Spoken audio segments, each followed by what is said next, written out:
Dalam usaha itu ada dua cara. Usaha yang pertama adalah usaha zahir. Usaha yang kedua adalah usaha batin. Kita sering mendahulukan usaha zahir, usaha menyelesaikan apa saja, termasuk usaha masalah keuangan. Berusaha zahir tanpa batin gak sempurna, tidak akan mendapatkan apa-apa. Usaha batin tanpa usaha zahir tak. Semalam hanya doa saja, ya Allah berikan rezeki, sholat malam, tak kerja, tak dapat duit dia. Usaha batin saja. Ada orang usaha zahir lupa kepada Allah, tak benar.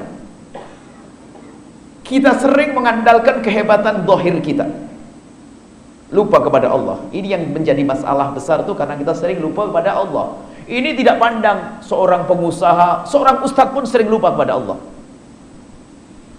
Contoh seorang ibu yang solehah, semoga anak-anaknya pada sehat, putra-putranya sehat semuanya, amin. Ada seorang ibu yang punya anak sakit. Di saat anaknya sakit, karena ibu dia punya uang, punya ringgit, kemudian dia punya koneksi, punya kawan, dokter dan sebagainya, anaknya sakit, demam, panas, tinggi. Seorang ibu yang sehat akalnya, dia akan berpikir untuk mengobati anaknya. Kalau sampai dia tidak mengobati anaknya, semua orang akan marah. Ini ibu macam mana nih? Macam apa nih ibu? Maka seorang ibu langsung bergegas telepon kepada seorang dokter. Assalamualaikum dokter, bisa saya datang saat ini? Oh iya, kenapa? Anak saya sakit. Pergilah seorang ibu. Dan wajib seorang ibu berusaha untuk mencari obat untuk anaknya, sehat akalnya. Ya betul? Cuman saya pengen tahu, hei ibu yang solehah, siapa di antara kita yang di saat anaknya sakit, sebelum pergi ke dokter, mengambil air wudhu, lalu sholat 2 rakaat, memohon kepada Allah, ya Allah berikan kesembuhan kepada anakku? Ayo tanyakan.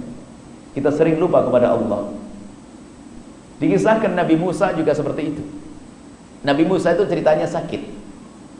Setelah sakit minta kepada Allah kesembuhan, lalu Allah berikan, ya Musa idhab ila syajarat fulaniyah, wahai Musa pergilah ke pohon itu dan makan daunnya, ambil daunnya dan kau makan. Betul, Sayyidina Musa datang ke pohon tersebut, dimakan daunnya, sembuh sakitnya. Beberapa tahun kemudian sakit lagi Nabi Musa alaihissalam. Karena dia sudah punya pengalaman, langsung pergi ke pohon, makan daun, tak sembuh-sembuh. Lalu ngadu kepada, ya Allah dulu aku waktu sakit minta kepadamu obat, kau suruh aku makan daun. Kemudian setelah itu aku makan daunnya, aku sembuh. Setelah ini berlama-lama aku baru sakit lagi. Aku sakit, pergi ke pohon, makan daun, tak sembuh. Dijawab oleh Allah, dulu sebelum kau pohon, kemana kau? Kepadamu ya Allah. Itulah yang harus kehadirkan. Datang ke Allah dulu, baru ke zahir. Makanya ini perlu minta kepada Allah dulu, ngambil air wudhu, sholat 2 rakaat kalau bisa. Yang usaha kerja pun demikian. Termasuk ustadz, kata Imam Nawawi, ustadz pun jangan lupa, jangan mengandalkan kehebatan ilmunya, kecerdasan otaknya, fasih lisannya, tidak jaminan. Yang memberi hidayah siapa?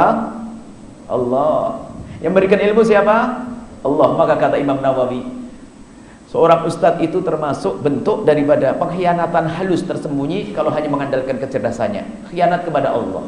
Maka ustadz itu ustadz yang serius, ustadz yang murabbi yang sesungguhnya, itu sebelum mengajar malamnya sudah memohon kepada Allah dengan berakaat-rakaat. Salat malam, minta, ya Allah, aku esok pagi akan pergi ke sana, ya Allah berikan hidayah dan bimbinganmu kepada yang di sana, ya Allah. Sampai Imam Nawawi mengatakan, jika engkau ingin mengajar ilmu, kalau sempat, salat 2 rakaat sebelum mengajar ilmu di tempat mengajarmu.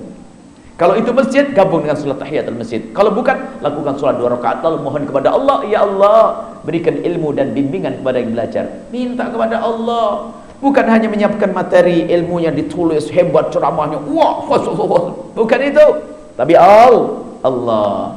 Maka dari itu pengen cari solusi tentang keuangan, tapi sholatnya ditinggal, wah ini cari sengsara. Kalaupun dapat dunia, hilang akhiratnya, lebih rugi dia.